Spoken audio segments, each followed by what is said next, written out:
Amitabha. Eddie Illesum was born in 1914 in the Netherlands. Her scholarly father was a schoolteacher, a vocation that did not come naturally to the bookish introvert. While his older students came to appreciate his knowledge, his younger ones considered him overly strict. In his early years as a teacher, he changed schools periodically, resulting in the family moving frequently. These frequent moves created a feeling of instability. Eddie's mother had fled from the anti-Jewish pogroms in Russia to the Netherlands as a young woman. Prone to erratic mood swings, sociable and extroverted one day, reclusive the next. She ran the household chaotically. Eddie and her two brothers were each exceptional in their respective fields. Eddie, passionate and highly intelligent, studied for her law degree at age 18 and then studied and later taught Russian. Yap became a physician at 17, but he suffered from depression and was admitted several times to a psychiatric clinic. Misha, a gifted pianist who publicly performed Beethoven at the age of 6, also suffered emotionally and, like his older brother, spent time in a psychiatric clinic. Such was the Illesum family when Germany invaded the Netherlands in May 1940. Like many of the Dutch, Eddie did not feel personally affected by the takeover initially. She had a room in a house located in an affluent area of Amsterdam and moved unhindered throughout the city by riding her bicycle or taking public transport. She could still drink coffee or hot chocolate in the cafes, enjoy good food, meet with her students, and visit with her many friends. But like her brothers and mother, Eddie also suffered from erratic mood swings and bouts of depression. Hoping to overcome them, she entered therapy in 1941 with a man with whom she would also share a romantic relationship. He recommended Eddie begin meditating and writing a diary.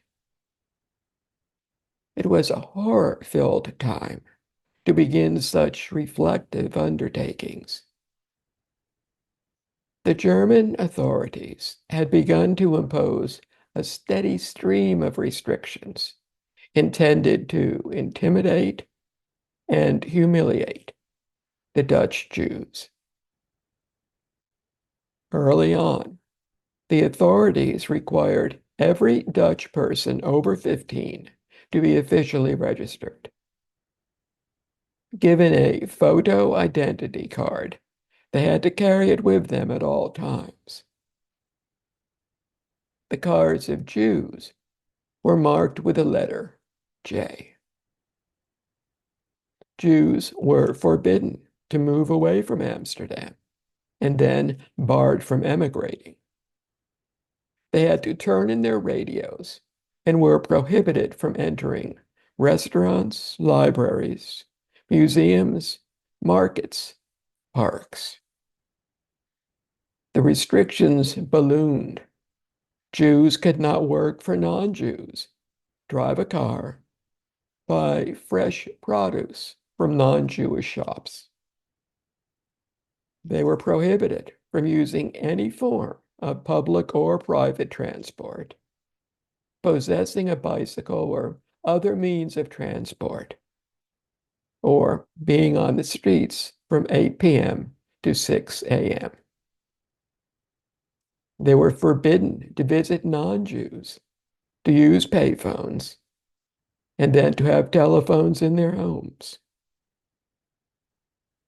In an attempt to further isolate the Dutch Jews, the Nazis announced that beginning May 3rd, 1942, every Jew over the age of 5 had to wear a yellow cloth Star of David on their clothes when in public. Eddie found herself no longer an anonymous young woman freely traveling the streets of Amsterdam and drinking coffee in its cafes. Now, every passerby, every shopkeeper, every Nazi sympathizer knew who she was, a Jewess. Unbowed and undeterred, this young woman, who was raised in an assimilated family that did not observe any Jewish traditions, wrote in her diary of her pride of being a Jewess. At this time, the Nazis had already begun rounding up Dutch Jews. They were taken to the Westerbork transit camp, known as the Gateway to Hell, to await deportation. Initially, 2 trains a week were packed with their allotment of human cargo. The boxcars would then be sealed for the 3-day transport of the Jews to the death centers in Poland, camps like Auschwitz and Bergen-Belsen. The Nazis had put into practice their final solution: the mass murder of the Jewish people with the ultimate goal of genocide. For the Jews in the Netherlands, any hope that they would escape the same fate as those throughout most of Europe was shattered. While Eddie's friends repeatedly encouraged her to hide, an act viewed not as cowardice, but as a moral obligation, she refused. Instead, she volunteered to work at Westerbork to help her fellow Jews interned there. She felt that if God wanted her to live, she would. And so from August 1942 to September 1943, other than when in Amsterdam for health reasons, she spent her time at Westerbork. In June 1943, Eddie's parents and younger brother Misha were arrested in a major raid and taken to Westerbork, where Eddie was. On September 7th, together with Eddie, they were packed into a train, one built to carry cattle, with 1,000 other human beings, and transported to Auschwitz. The exact dates are unclear, but it is believed Eddie's parents were killed upon or shortly after their arrival there. Records indicate that Eddie was murdered on November 30th, 1943. She was 29 years old. All that is left of her life are her remaining diaries and letters. As a precaution, Eddie had given the diaries, save the last one that she took with her, to a friend, asking that they be passed on to another friend with the request that he publish them if she did not survive. Misha died in 1944 after he was moved to the Warsaw Ghetto in German-occupied Poland.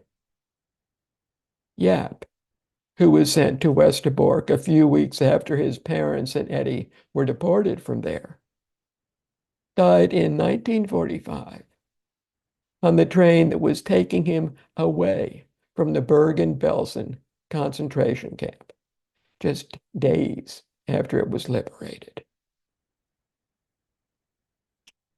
From Eddie's diaries, we learn that as a social welfare representative at Westerbork, she looked after fellow Jews who had been interned there.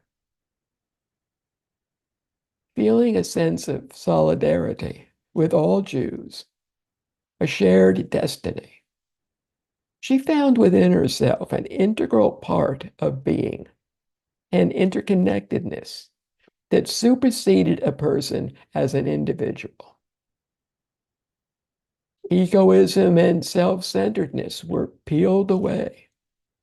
Feelings of isolation and perceptions of artificial boundaries no longer existed. Eddie delved ever more deeply within herself to find an inner sanctuary of peace and beauty, a balance between analytical thought and meditative contemplation. She realized universal truths that enhanced her Jewishness, while at the same time exhibiting profound universal wisdom and personal maturity. Very importantly, there is another reason Eddie had refused to go into hiding. She understood that hiding would lead to fear, and fear to hatred. Unchecked, hatred will overwhelm logic and compassion with discrimination and blind cruelty. Early in her diary keeping, Eddie had found herself getting caught up in thoughts of hatred for the invading Germans. She had realized that hatred coming from others and directed at her resulted in her hating them back. Such a cycle of hatred would become a never-ending quagmire. She was determined that no matter how much others hated her, she would not hate back. Hatred is not innate. It does not lie at the core of one's being. What is there is goodness. She believed that inside every hater was a human being. And so, Eddie's search for that flicker of humanity in the faces of the Westerbork Nazis, even as they loaded their captives onto the transport trains and sealed the doors of the boxcars that would take her fellow Jews to the killing centers to the east. How did Eddie manage to resist fear and hate when all around her the terror of being interned and then sent off to die in a gas chamber was so prevalent? Through a meticulously developed mindset of non-attachment and acceptance. Non-attachment is not clinging to phenomena, ideas, events, or material objects. When we cling to phenomena, we view them as our own and a part of ourselves. An example is our opinions and beliefs. We become increasingly attached to them. And when they are challenged, we get upset, feeling compelled to defend what we regard as ours. We become irritated with those who hold opposing or simply differing views. Arguments ensue, for others are reacting from their own attachments, as we cling just as tightly to ours.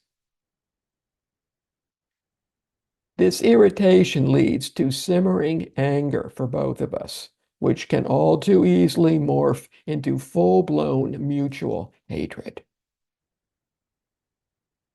Such hatred prevents any chance of one of us seeing any possible value or truth in the other's viewpoints. Eddie was determined that this would not happen to her. With her usual resolve, she began relinquishing her attachments to what was happening around her and within her own life.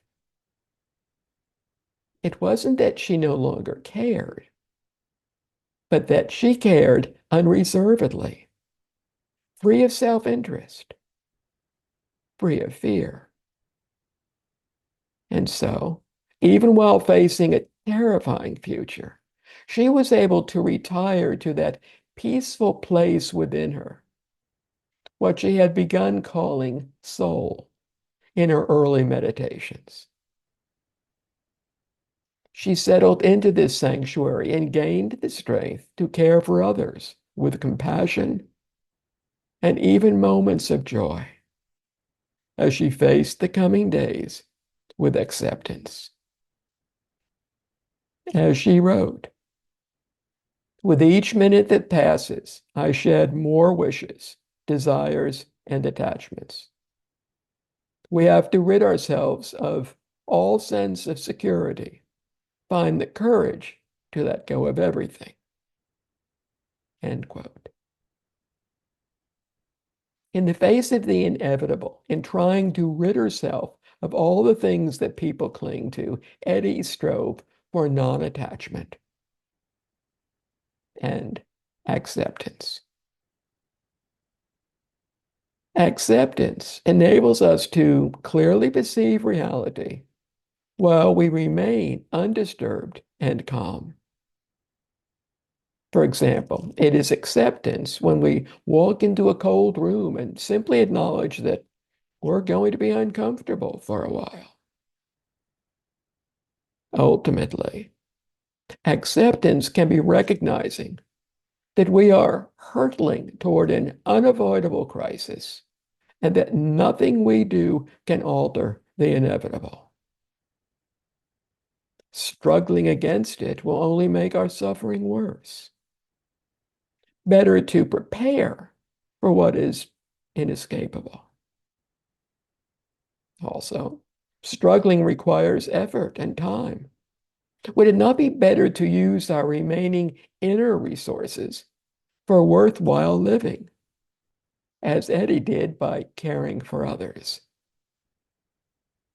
and thus return to that interconnectedness that joins us all?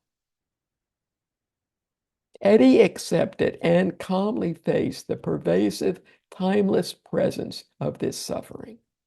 As she wrote, "One moment it is Hitler, the next it is Ivan the Terrible.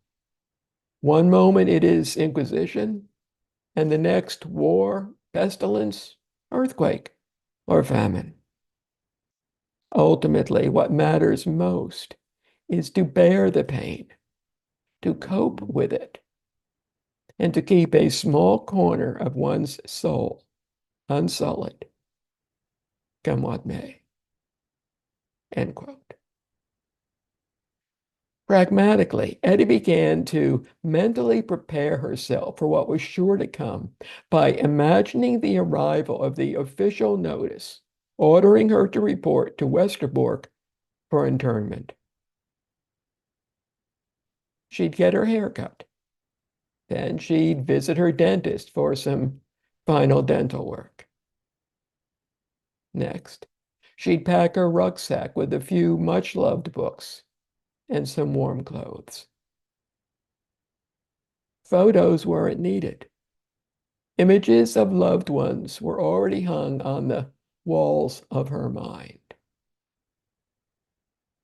More than ever, Eddie began purposefully delighting in washing with fragrant soap, wearing a favorite blouse, drinking hot chocolate, and indulging in little luxuries that any day now would be forever denied to her. Thoughts of the British landing and saving the Jews, along with other false hopes and lingering desires, were also let go. Eddie thus reduced her daily life to what was absolutely essential. Better to let go voluntarily than have everything suddenly torn away. Wiser to focus on what was essential and could remain. Love and compassion to ease and share the suffering of her people. Joy over the beauty of a flower glimpsed through the barbed wire fence. Appreciation for the importance of being a chronicler of the truth with their diaries and letters. Gratitude to that which she called God that was within her. Eddie found within herself a strength and clarity that sustained her in a time of barbarity and horror. Of her final days, we will never know. What we do know is that in just over 2 years, this young woman achieved a degree of spiritual growth that most people cannot manage after a lifetime of effort. She banished the remaining demons from her chaotic childhood. She then turned to face the likelihood that, like millions of other Jews, she would be killed in the Nazis' gas chambers. But rather than succumbing to despair, Eddie found a tranquil sanctuary deep within herself, a refuge where pure, sustaining goodness existed and might be accessed in whatever conditions she would soon find herself. Like so many others in Amsterdam, Eddie had heard of entire families whom she knew suddenly gone. An elderly neighbor dragged away in an overnight raid. A promising student receiving the order to await deportation to the camps and their gas chambers. She knew it could happen any day to her. Preparing herself tomorrow could be too late. Helping others next week might no longer be an option. Eddie felt that she had to act right away, and did, as she strove to be the thinking heart of the camp. Brushing aside the lies, she chose to chronicle the truth. Rejecting fear and hate, she chose all-embracing love. Appreciating her little indulgences and foreseeing their approaching loss, she chose to let them go. Realizing the pervasiveness of timeless, universal suffering, she chose to face its existence and prepare to herself for its return. The result of doing all this? Remaining weeks in a lifetime dedicated not to herself, but to helping others through selfless love. Unexpected opportunities to appreciate a single shaft of sunlight treasured. Time no longer sullied by fear and hatred, spent returning to and sustaining herself in that peaceful sanctuary within. We know Eddie's choices. What will ours be?